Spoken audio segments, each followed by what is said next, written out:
Leo nitaonyesha ni jinsi gani unaweza ukapata simu kwa bei rahisi kwa kununua kutoka nchi za nje. Kwanza leo tuangalie hii simu ya iPhone 11 Pro yenye GB 256. Hii simu nilinunua kutoka Marekani ambayo ilikuwa na changamoto moja tu ambayo ilikuwa ina iCloud.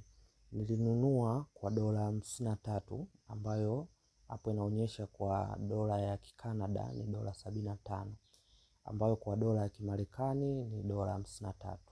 Kwa hiyo niliingia nikaikagua na nikaona kwamba ina iCloud, yani kwamba imelokiwa. Kwa hiyo nikanunua simu hii kutoka Marekani. Baada ya hapo nikaingia kwa wachina wangu na nikanunua motherboard au wengine wanaita logic board. Logic board hii nilinunua kwa yuan 650. Kama unavyoona hapo kuna yuan 60 yenye GB 64 na hiyo yenye GB 128. Kwa hiyo nikachagua yenye yuan 128 ambayo ilinikosti kiasi cha shilingi kama hapo unavyoona kwenye calculator ilinikosti yuan 650, ilinikosti 248,300 na simu ilinikosti 135,000. Jumla ilikuwa 383,500. Baada ya hapo, baada ya kuiagiza kama unavyoona niliweza kuitrack. Kama mnavyoona hapo nilitrack kutoka Marekani kwa sababu muuzaji alikuwa hatumi moja kwa moja. Kwa hiyo nilitumia wanaita parcel, watu wanaopokea parcel alafu kisha wanaituma kuja Tanzania, zinaitwa parcel forwarding company.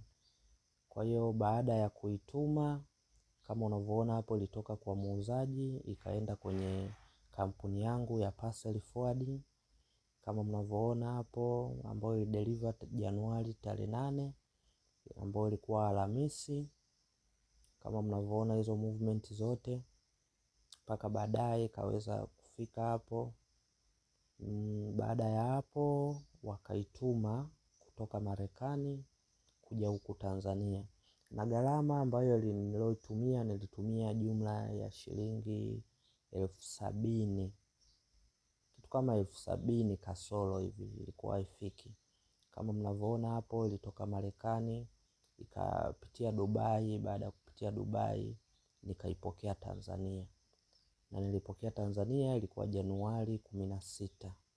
Kama mnavyoona hapo ikawa delivered. Kwa hiyo tukija tukipiga hesabu hapa, simu hii jumla nilinunua kwa dola 53 za Kimarekani.